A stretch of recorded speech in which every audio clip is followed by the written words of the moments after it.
Welcome back, you beautiful people, to the Real Collective podcast. I am Sean Tasse, joined by my very good friend and co-host, Kyle Miller. Kyle, happy Friday to you. How you doing today?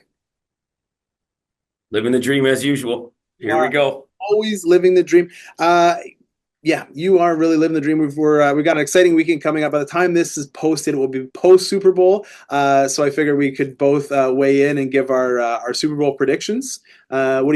Who do you have this weekend? I'm going with the refs. Refs are going to win hard. I'm going to get right on that bandwagon and how bad everybody thinks they are, just for fun, because I don't watch football at all. I can give a shit. Not at all. Well, I'll watch this game maybe. If you're going to refs, then that's a call for the Chiefs. So you take the Oh, Chiefs. true. Sorry. Yeah. Go for the Kansas City refs. I'll take the Saquon Barkleys, and we'll see when we get back who is the actual winner of the big game. As always, guys, hit that like button, subscribe to the channel, share this with somebody you think might like this conversation, and a exciting announcement. I don't know if exciting is the right word, but we are going to be taking a hiatus on podcast production moving forward as things change and everything evolves in our businesses. This is probably going to be our last episode, at least for a while. We'll see how things shake out as they move forward, but sort of made an overarching decision to spend our time not talking to a screen, but instead talking to our clients. So you can reach out to us directly in the Calendly links below. You can book an appointment with Kyle or I. And of course, you can download the buyer and seller guides. And if you're upset that the podcast is over, you can make a comment about that down below. If you're watching this as the last episode in the series, feel free to make a comment and say, encore. And who knows, maybe we might get back for one more last hurrah before we finish. But this is potentially the last episode number 165 for a podcast. So There is a statistic, I will say this, because this has been spearheaded by you from day one, whether it was with us together or before that when you had your other guests on the show. Elliot, I think, was on there for most of your thing. Brendan. Most of your run. Brendan. The thing is that there's a statistic out there that says to be in the top 1% of podcasts these days, you have to get past 10 episodes. And most people don't even get to get 10 episodes because they forget about how much work this is. So I'll give you kudos for that, man. You hung 165 episodes. I can't remember how many I've done of those, 50 or maybe, I don't know. But it's you're in the top 1%. So cheers to you for that. I'll take it. I know that you and I did a podcast together. I'm going to say going back 7 years ago.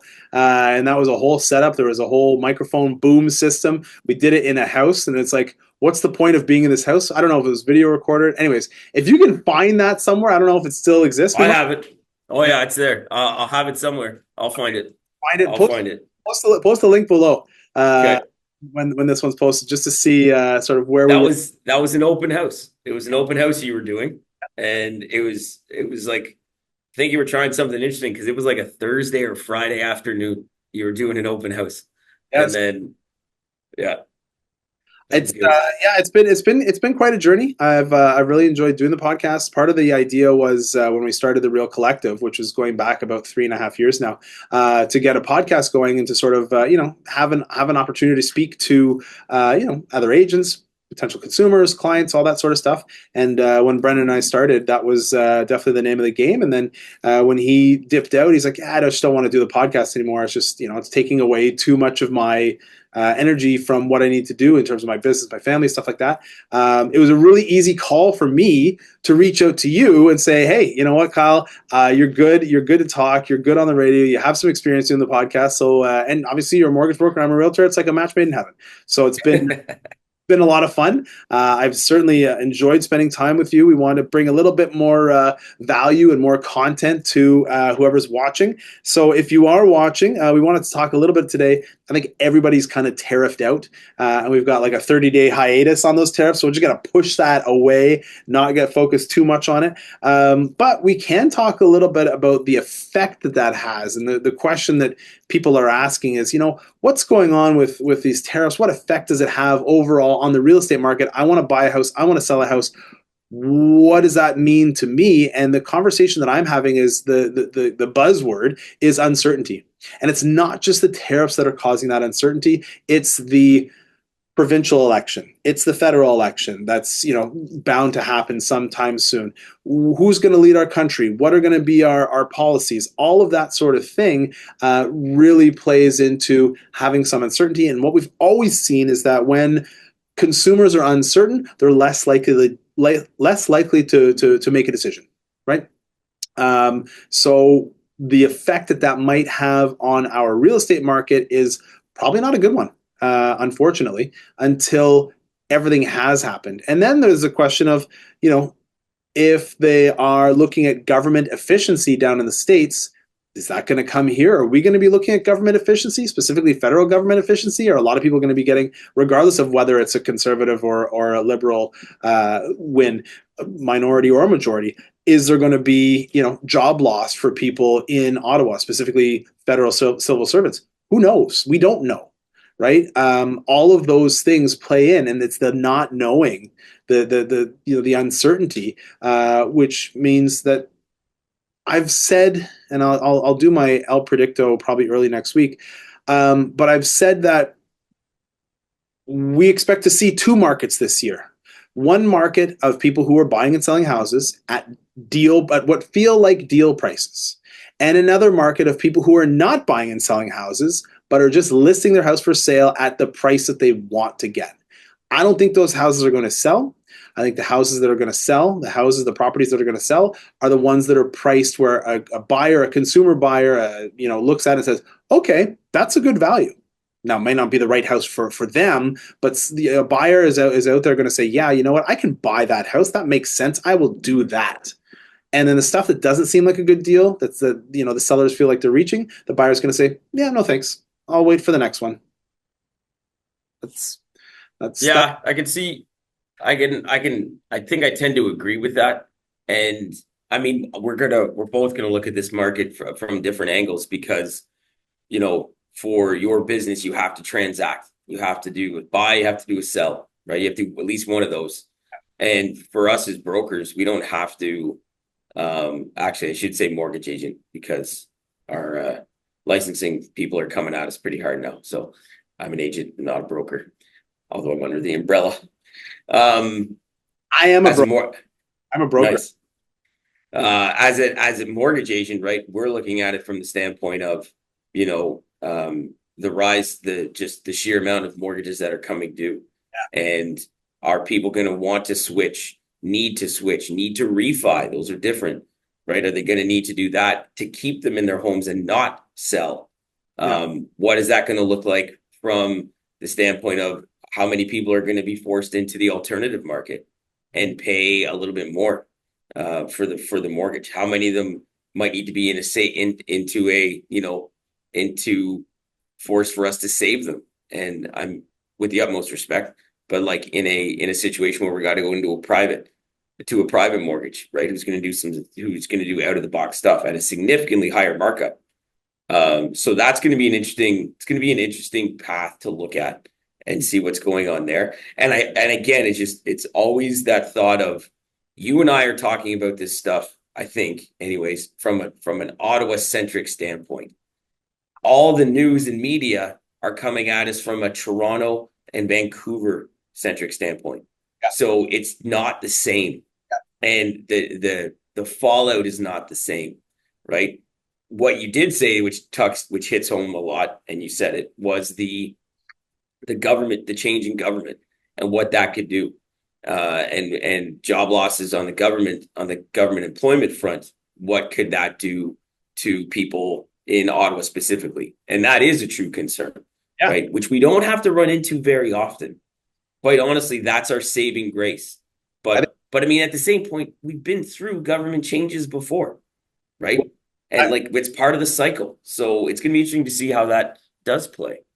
I remember, I think it was I'm going to say 2014 or 2015, when we had the last conservative government. I remember there was 90,000 people who got a pink slip in their mailbox saying, "Hey, look, you might or might not have a job next year.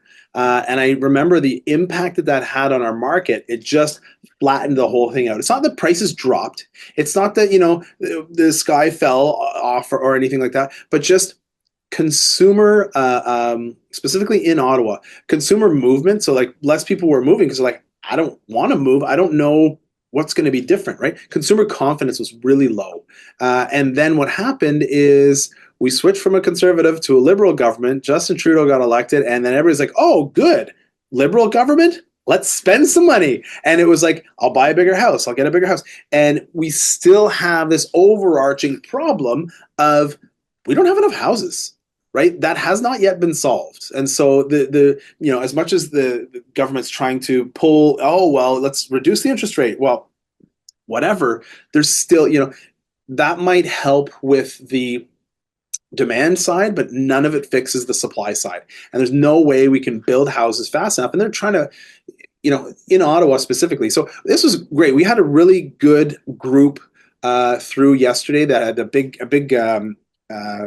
Remix Hallmark Connect. And so they brought a bunch of different speakers in and coaches and mindset coaches and mind body coaches talking about, how to make your health better. But the one that really hit with me was the panel on the Canadian position in the current global market dynamic. And so there was Sal Gutteri and Peter Norman, who are both economists, Sal for senior economist and director of BMO Capital Markets, and Peter Norman, vice president and economic strategist at Altus Group. And so they were talking about, the impact on, these changing governments on, the regular people. And yeah, it's heavy. Like when we have these government changes, it really has an impact on what we're doing. The interesting part was they were saying both, I'm not talking federally now, both governments economic policy is really kind of centralizing. Like they're both getting pretty close to the center, but that's only one part of it, right? It's not just about the economic policy; it's about all of the different policies. And I think they were saying like Canada's a hard place to have a business, have a small business, right? There's a lot of red tape. I've got a client who's interested in building a house, and he's like, man, I have so many soft costs, so many hoops to jump through before I can even build this property. Like, oh my goodness. So how do you want more homes built faster if there's still so much red tape, right? And it's like, what houses do people want to build in? We keep building all these apartment buildings, like these big towers, big rental towers, but that's not what people want, right? The highest demand is for detached houses. That's what we see in Ottawa, right? The second highest demand is for townhouses, and the last is for apartment style condos, right? But that's what they keep building because it's the most efficient. It's the most cost efficient for these big name builders. So it's interesting. Yeah, it's going to be, I mean, again, it's stuff that we've talked about on a lot of different episodes there of just, of just that, right? Like it's the left hand never speaks to the right.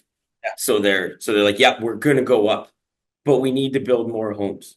But we need to, and oh, by the way, we need to increase our population, but we can't have immigration come in and do that.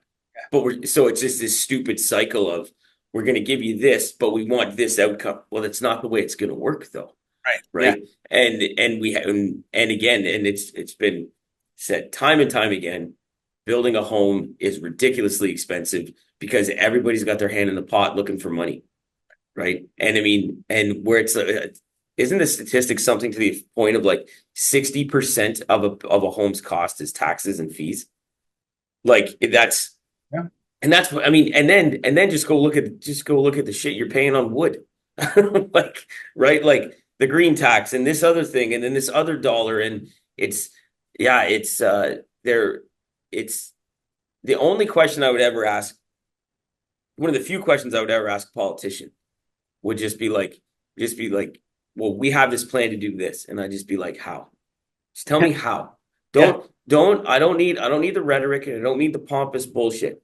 How are you going to do it? Because you haven't talked to the people. They never talk. They always work top down, big ideas. Ooh, sounds good. They never go from the bottom up. Are you talking to the construction guys? Are you talking to in healthcare? Are you talking to the nurses and the PSWs? No. You talk up here and filter shit down where they're the ones that you need to talk to. And I find that pandering like that is just so annoying, and it's I not. It doesn't look like it's getting better. So no, I don't know. I don't think it's getting it. I think it's probably getting worse. Um, to unpack that kind of uh, Gordian knot to figure out how all of it works together, you need a sharp mind. And that's why we're so happy to be able to partner up with Magic Mind. We love what they do. We love that they're able to help us get out here and really get into the idea of, you know, making our brains work better. We're putting a lot of stuff together, even just on your and my scale, right? Like we're trying to figure out, okay, well, how do we put this deal together? Okay, well, what's the problem that we have? Man, being a realtor right now in this market, you need all of your wits about you because nothing seems to be coming together easily. It's probably the same for being a mortgage broker. You've got to think back to, well, what was that deal that I did 6 years ago that had that similar thing? How did I solve that? And how do I do this again? And then how do I make sure that my client feels comfortable about what's going on? And having Magic Mind as a tool in your toolbox to be able to, hit the ground running with all of this has been so helpful for me for the last, I'd say, probably 6 or 7 months. It's been pretty consistent. And yeah, big shout out to Magic Mind, big friends of the show. We're happy to partner with them, happy to sponsor them, happy to talk about all of the good benefits that they have for anybody. Anybody who needs to use a brain, Magic Mind will help you get better sleep, help you do everything better in your life. And we've got a really good promo going on with them. So if you haven't already checked them out, you can check it out. The website is, of course, magicmind.com and www.magicmind.com, and you can /RCP20 for 20% off Magic Mind for the month of February. If you haven't tried it yet, get it for your spouse or your partner or your loved one or somebody, and check them out, magicmind.com.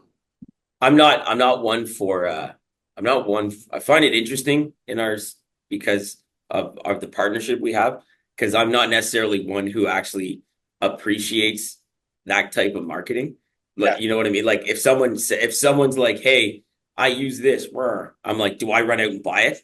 No. However, I do think it's cool when it does get into my ecosystem and then I find out other people that have used it, right? Like, and like I said, I saw it out in the wild Yeah. twice, which was super cool with the one lady. Well, it wasn't cool with this lady, but I guess you need to be in flow state when you're a real housewife of whatever city because you're probably a little crazy. But anyway, she was having it. And then another guy I follow on Instagram just randomly, he's a motocross coach, and he was doing it just while just sipping away on his podcast, and it's like, if you've had it, you know what it looks like. Right. There's nothing else that matches it. So Yeah. like that was cool, right? And then even some of the other stuff we've seen with some of the bands and some of the comedians and stuff, like I'm like, cool, we're all in the same space. All right.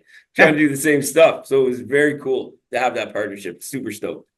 Yeah, no, big shout out to Magic Mind, of course. Love what they're doing. Um, just wanted to, shift gears a little bit and talk about sort of some stuff that you've seen over the last week. I was looking at with a client. I was looking at a sixplex, not yet built sixplex, a commercial building. And it's funny because I had two clients reach out this week about two different sixplexes. One is almost finished being built. Another one is finished product. But both of them were talking about a CMHC loan on a sixplex. And I guess CMHC really loves funding these, multi-unit buildings, specifically sixplexes. And I've had a number of other clients reach out and say, hey, you know what, I was getting into, a duplex or a triplex, but I really think I'm ready to take that next step into that commercial space. Can you help me? And of course, yes, I can absolutely help you. Tell me about what it means to have CMHC funding on a sixplex. Well, there's a couple different things that happen, and this is the six is this the above four is kind of an odd number, and what people have to understand is how Four, rentals. four is even and six is even, but above Sorry, five. but yeah, odd being in the context of financing, that is an odd number because you literally tip the scale one way or the other, and what people have to understand when it comes to buying a rental, before we even get into the CMHC part, is that everything's considered residential 4 units and below. Meaning, and if we just trying to shrink that down, that it's based on your income, Right. right? Theoretically, people are like, well, if I have 4 units, right, and my expenses are 10 grand a month, and I'm making 15 grand a month, 15 minus 10 is I'm up 5 grand. There's no way the bank's going to do this. They're not going to do this because it makes so much sense. Whereas, really, what's going to happen if it stays in the residential space as a 4 unit or below, the bank's going to take 50% of that revenue and just discard it, but keep 100% of the expense, which means now you still have $10,000 of expense, but only $7,500 worth of revenue. So now you've got a magical $2,500 loss. So Right. can you, in your life and current mortgage and car payments and all that stuff, and a brand new $2,500 loss, still survive? Because if you can't, they're not going to do the deal, Right. right? And the minute you step over that 4 and go into 5, 6, and above, although as a caveat, there are some lenders who will do that at 6 units and 8 units as a residential, which doesn't mean it's going to be easier, by the way. It doesn't, it most likely will be harder. But as a commercial, again, to oversimplify it, if that product, if that 6 unit is self-sufficient to a certain degree, like you could be a destitute loser and still potentially, and as long as you have down payment, get that done, right? So it carries itself, and that's the mentality people want. Is like, well, it should be okay because it carries itself. It does at 5, 6, 7 units and above, not at 4. So you have to make that switch. Having CMHC get involved is cool because it just completely alleviates the need to have 20% down. You can just get rid of, you just have to come with still a good chunk of money, but it's going to be significantly less Right. money that you have to put down to be able to get that done. As a residential, you're going to need 20% down, no doubt, unless you live in it. But that's a different thing. So having them play ball at that is definitely, that's probably one of the biggest steps into back to the housing crisis thing that can actually help, because they're supporting that. They're supporting those buildings and supporting those units to get people into them. So Right. that's a huge deal from my perspective anyway. So for those six-plex buildings, do they still have that $1.5 million top end on them that we've talked about? I don't, but no, because that wouldn't be, as far as I understand it, no, because that wouldn't be, it's residential, but it's not residential financing. It's commercial financing out. Different space, different game, different levels. Right? I mean, I think if I understand it properly too, you can go to 50 years on that. Can't go to 50 years on a residential building. And again, in residential financing. It's a residential building, but it's not residential financing. Can't do a 50-year AM on a residential finance, right? Right. But you can on a commercial. Wow. So that's another thing. I mean, that's people like, holy Christ, 50 years. Guys, it's about cash flow. Like, you're not necessarily, yes, you want to pay that off, but is that the main goal? No, it can't. It's not No, going no. to be. It's not going to be. And as things go, even if the, single family home, townhome, condo markets change, commercial spaces are different. They're going to appreciate and depreciate at different rates. And in those multi-units, man, that's where money's made. That's Yeah, where money's made. sounds like it. One of the other parts that was discussed in that economic conversation that we were talking about is office buildings, and how office buildings are being used, and how office space is being used, and how consumers how workers are working, and how often they're going in. And so one of the guys was saying he sees that commercial office space is the need for it is decreasing by approximately 50%. So if we had, For sure. For sure. so and the new stuff that's being set up is all being retrofitted differently. It's being retrofitted to have like share workspace, and you don't get your own desk, you don't get your own office, you get a share workspace that you get to come in, and Monday, Tuesday, Thursday, Wednesday, one person's sitting at this desk, and Thursday, Friday, someone else is. And so like the idea of I've got pictures of my family here that I can look at, right? And it's like this doesn't happen anymore. People don't get their own personalized workspace, and people don't want to work like that. They want to come in for a couple hours in the day. They want to plug their phone in or their laptop into the wall. They want to be able to print out something that, because nobody has a printer at home anymore. And, and if they need to print something out, they have it. They can grab the three things that they need from their office space and then head back out the door. More couches, less desks, that sort of idea. And overall, because of that, you need less space, right? So if you need 50% less space, then you've got a huge amount of overarching leftover office space that is, government buildings to be retrofitted or torn down and rebuilt or whatever. So there's a lot of change and growth that I think we're going to see in Ottawa over the next little while to our landscape. I used to play this video game called Civilization, and Sid Meier's Civilization. I don't know if you've ever played that or remember it, but you got these little hex tiles and you build stuff out. Yeah. And Yeah.